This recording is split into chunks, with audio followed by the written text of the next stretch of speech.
Okay, so tonight we're going to continue with our new series of Entering into the Sea of Wisdom, discussing and reviewing some of the weekly teachings of Hagon HaTzadik Rav Yitzchak Meyer Morgenstern Shlita. Now, the conversation that we're going to be listening in on was a conversation that took place on Leil Shabbos Parshas Toldos this year, and it was initiated by a question of a Talmud. Now, the Talmud asks a question. He says, why is it that Yitzchak Avinu has so little of the Torah devoted singularly to him, while Avraham and Yaakov have numerous parshos associated with themselves? With Yitzchak, we only find a little bit of Chayesara in Parshas Toldos. And what the Rebbe responded was as follows. He said that we know that Avram represents Chesed, Yitzchak represents Gevura or severity, and Yaakov represents Rachamim. And we find the particular halacha when it comes to Tekiah Shofar, that a person can have a Tekiah which corresponds to Avram Avinu as long as they would like, and it's not a hefsek. A person can also have a Trua for as long as they like, which corresponds to Yaakov Avinu, and that's not a hefsek either. But when it comes to a Shvarim, when it comes to that broken sound which is associated with Yitzchak Avinu, we find the halacha that you cannot elongate it because that will be considered a hefsek. And we see from here that you can elongate and you can stretch out the concept of chesed, you can stretch out the concept of rachamim, but you can't stretch out the concept of gevura, because gevura represents severity. It represents harshness and constriction and all of the synonyms that we associate with that idea. And therefore, the Torah HaKadosha did not want to spend too much time devoted to Yitzchak Avinu on his own, because the entire purpose of Gevuros is not for themselves, but rather the entire purpose of Gevuros is to illuminate or give birth to the light of Chasadim in a more intense way. And then the Rebbe continues, and this is going to be the piece that we speak about. The piece that we speak about is going to be the Rebbe's footnote on his response. That on the one hand, we don't want to focus too much on Yitzchak Avinu. We don't want to focus on the severity of our lives. We don't want to focus on that which is difficult in our lives. But the Rebbe says as follows, V'sayim morenu, shemikol makom yadua shela'asid lavo dafka Yitzchak hu zeh sheyamtik es kol hagvuros. But we know that even though nowadays we don't want to spend too much time focusing on Yitzchak and the Gevura, today, in the future, when the future comes, it's going to be specifically Yitzchak who comes along and teaches us how to sweeten the judgments. Not how to get rid of the judgments or the severity in our lives, but rather how to sweeten them, how to allow them to transform into vehicles of more intensity and avodas Hashem.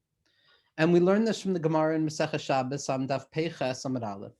The Gemara says as follows, that in the future, the time for redemption is going to come. There's going to be a murmuring of redemption.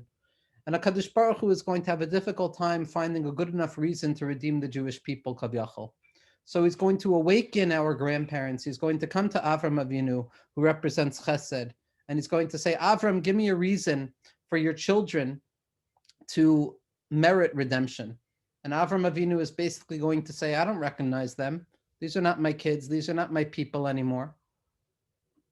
HaKadosh Baruch Hu is going to go to Yaakov Avinu, and he's going to say, the time for redemption has arrived. Give me a reason to redeem your children. And Yaakov Avinu is going to say, this is not what I remember. This is their fault. Don't bring me into this. And then HaKadosh Baruch Hu is going to come to Yitzchak Avinu, again, the paradigm of severe judgment. And he's going to say, Yitzchak, your children have sinned. Give me a reason for redemption. And what Yitzchak is going to say to Hashem at that point is going to say, my kids? You're telling me that my children have sinned and messed up? They're your children as well. Let's take half and half. Let's look at their real negative behavior and really recognize where it came from. And it's through that engagement, through Yitzchak Avinu's ability to push back against HaKadosh Baruch Hu, that Hashem is going to bring redemption to the Jewish people. And at that point, the Jewish people are going to point to Yitzchak Avinu and say, Ki ata Avinu, for you are our father. So what we find, and the Svarim make a big deal out of this, is that in the future, the Jewish people are going to recognize that Yitzchak Avinu, the paradigm of Gevura, of Din, of severity, of difficulty, is going to be the true light that has illuminated us both in exile as well as in redemption. And the Rebbe continues and he says, this is the bechina of kol mi she'eno mechuyev b'davar eno motzi es harabim yedei chayvasam. That in order to be yotzei somebody else in a mitzvah, you have to be chayiv in that mitzvah as well. You have to have skin in the game. And what the Rebbe is pointing out over here is that Yitzchak Avinu, the one who understands severity, the one who understands difficulty, the one who understands what it means to live with choshech and blindness and difficulty in life, it's specifically that person who has experienced the gevuros in their root who are going to be able to be yotzei the klal out of gevura. It's specifically Yitzchak who knows what severity means, who's going to say to HaKadosh Baruch Hu, these Jewish people, they're experiencing gevura, and I can be yotzei them from that. It's kedai lismoch alai, because I know what gevuros are. Why is this? Shahamtakos hagvuros hurak ba'aliyah l'sheresh hagvuros shehu Yitzchak. The reason for this is as follows. The root of the gevuros, the source, the instantiation, the first place where Gevura comes into reality, comes into existence, is the very concept of Yitzchak Avinu. Yitzchak Avinu represents severity in its root, which is the power of measurement and limitation. It's the power of enclosing that which is expressing outwards. When things are just expressing themselves outwards and there's no pushback, they do not experience any form of intensity. They are simply pashut. They are chasadim pshutim. They are simple without any change, without any deviation. When it comes to gevura, gevura pushes back against chasadim. Severity in our life pushes back against the natural proclivity of things, and it forces things to make themselves more intense. Gevura and measurement and gvul and midos, they are what force chasadim to express themselves in an even more intense way. Because chesed can express itself without any distinction, without anything pushing back against it, and it's not forced to overcome anything. But when Gevura stands in the face of Chesed, when Gevura says kindness and love cannot move any further, and kindness and love are forced to overcome the impediment of Gevura, Chasadim are forced to intensify themselves. It's a Hisgabrus HaChasadim. The Chasadim become more intense, more precise, more localized, and more intense in the individual's life. When we want to sweeten Gevura, when we want to be mamtik hadinim b'shayrashim, as our Svarim HaKadoshim talk about, it's not enough to flood it with light and chesed. What we need to do is we need to take severity and bring it back up to its root. The Rebbe tells us, as the Svarim HaKadoshim tell us, that we have to take Gevura, recognize it for what it is, and climb the chain back to the origin of creation to recognize that severity and measurement and gvul and gevura and yitzchak and dinim are all expressions of HaKadosh Baruch Hu in this world. That chesed is not the only way Hashem reveals himself. Hashem reveals himself through gevura and through dinim as well. And when a person is able to see the true root of those gevuros, that is what is referred to as hamtakas hadinim b'sharasham, sweetening the gevuros by recognizing the true source of them. And the source of them is the bechina of Yitzchak. She'al yedei zeh, says the Rebbe, through this, she'olim l'shayresh ha'gevura, mitgale shetachlis ha'gevura ha'sarak lahavi l'tagvuros ha'chasadim. That we come to recognize that the only reason for gevura in the world, the only reason for those moments in our lives which are difficult, the only reason for those moments in our lives where we seem to reach a wall, where we seem to confront difficulty, where things are no longer flowing naturally, but rather they're forced into an impediment, into the corner of our lives where things are broken and shattered and they're nishbar, they're broken and they don't feel good. When we're able to recognize that that source is also rooted in HaKadosh Baruch Hu, we're mamtik our dinim b'sharashim, and we realize that the only purpose of dinim and gevuros is so that the light of HaKadosh Baruch Hu's chesed, which is the essential purpose of creation, can become more pronounced. Because without the gevura, that light of chesed would not be as intense, as enjoyable. And here's where the Rebbe says something incredible. This, again, is an idea that is found throughout the Rebbe's writings. But again, we're trying to live with the times. We're trying to live with the conversation of the tzaddik at a Shabbos table last week. So what we're trying to tap into is what the tzaddik was bringing down into the world at this moment. And the Rebbe continues and he says as follows, Ve'al yedei zeh haya inyan haschoik. And this is the birthplace of laughter. This is the birthplace of laughter. Sha'al Shem Karu Yitzchak al Shem Haschok. Because as we know, Yitzchak's name is rooted in the laughter of Sarah, the laughter of Avraham, and also that V'tischak Le'om Acharon, that laughter that will come about at the end of days when the Jewish people look towards Yitzchak Avinu and say, Ki ata Avinu, that it's only through our awareness that the Gevuros are also for our sake that we're able to reach Geula. And that's where laughter comes from. There's three reasons typically given for the origin of laughter.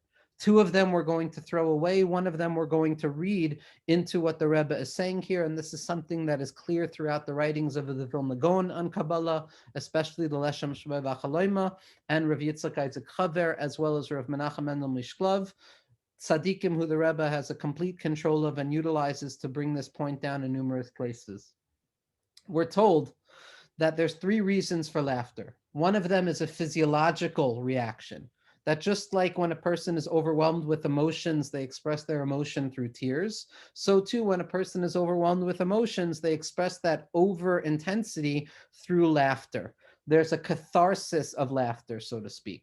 Another reason typically associated with laughter is the sense of being better than somebody else, the superiority complex. When I see somebody fall, or when I see something negative happen to somebody else, lo aleinu, I laugh because I'm recognizing at that point that it didn't happen to me.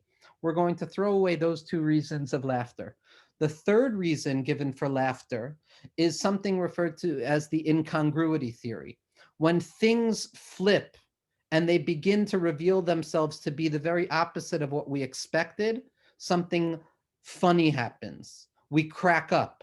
When things appeared to have been going one way in our lives, going difficultly with darkness and constriction, and then suddenly things are reversed to be shown to be a deeper level of light, the only thing that we can do is laugh. Because laughter is born out of the reversal of things. When things were going one way and then suddenly things flipped into the entirely separate direction without any assumption that that was even a possibility. Very much like what the Rebbe is telling us, that Yitzchak Avinu appears to be judgment. But in the future, we're going to say, Yitzchak, it was you who helped us through all of this. And that's going to be hilarious. That's where the laughter is going to be coming from, because we're going to crack up at what we thought was real, and we're going to come to recognize that everything we assumed is not true, and the things that we assumed weren't possible are in fact the very real reality. That what we thought was real is unreal, what we think is unreal is real, and what we thought is gevura is in truth that which is there to give birth to a deeper laughter, because we recognize that the gevuros are there to elevate our experience in life. And that's why Yitzchak Avinu is referred to as schoik. Shezehu k'may schoik sheyiskale la'asilavo. That this is the laughter that's going to be revealed in the future when we realize that all of the severity and all of the difficulty and all of the frightening things in our lives were in truth moments and opportunities for us to draw closer to HaKadosh Baruch Hu, to intensify ourselves, to make life more intense with the light of Hashem. How all of the gevuros and the severity are reversed in their root, revealed to have been just the mechanism through which chesed becomes stronger. That Yitzchak Avinu actually allows us to experience the light of Avraham.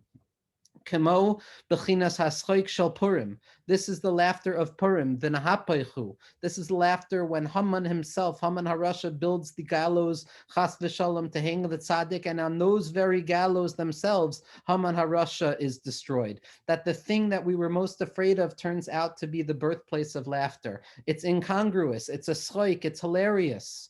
It's hilarious. It's the opposite of what we expected. And the Rebbe continues and he says,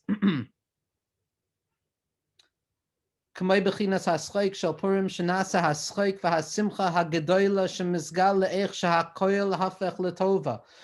to recognize that everything is transformed into the good. As Rabbi Nassan of Nimirov tells us in the name of the Tzaddik Rabbi Nachman of Breslov, Zchus Yagan Aleinu, Yesh Inyan Sheyitapecha Kol, there is something that transforms everything to good. That's the Bechina of Yitzchak. That's why the Rebbe points out in numerous places that when Rabbi Nachman wanted to hide himself, when he didn't want people to know who he was, he went by the name Yitzchak, because Yesh Inyan Sheyitapecha Kol, there's a schoik, there's a laughter that is born when we realize that all of the things that we thought were severe are in truth the birthplace of a greater life. a greater light. Bebechinas v'nahapoichu. It's the aspect of everything will be transformed for the good.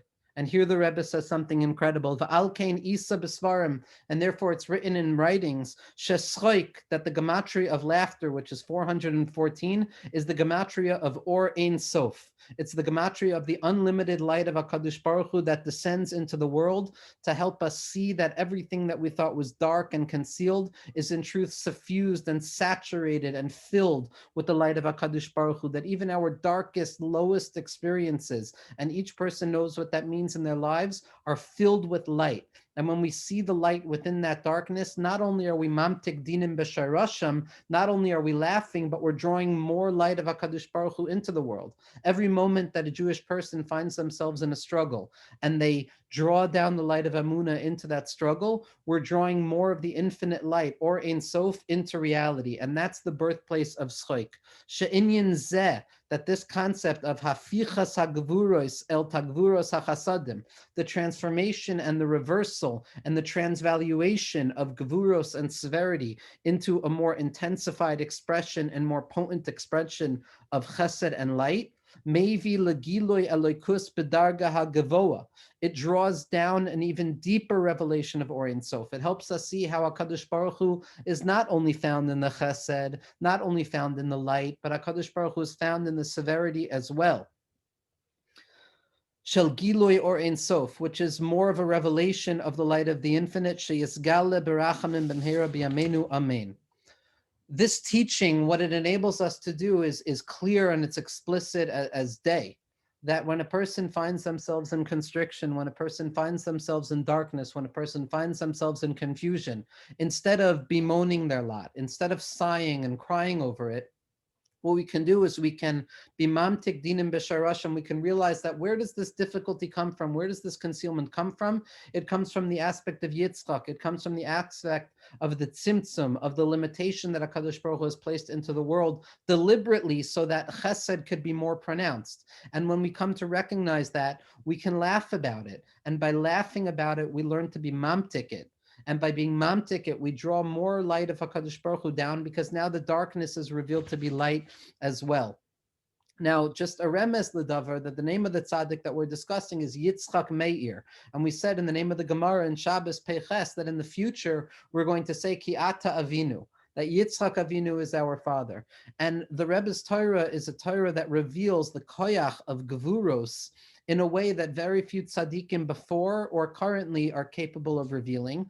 And so there's an idea that Yitzchak, the Bechina of Yitzchak or Gevura, will be Meir, will shine. Meir, Rebbe Meir, is the one who was able to see into the Torah and realize that the katnas or with an ayin, that dirty garment that we're forced to wear after the Ched of Adam Harishon, is in truth a katnas or with an aleph. It's truly a garment of light, because even that which appears to be dark is in truth a revelation of a deeper expression of light, and a bechina of v'tischak le'yom acharon, a laughter that we experience as we anticipate the coming of Mashiach b'mheira b'yameinu.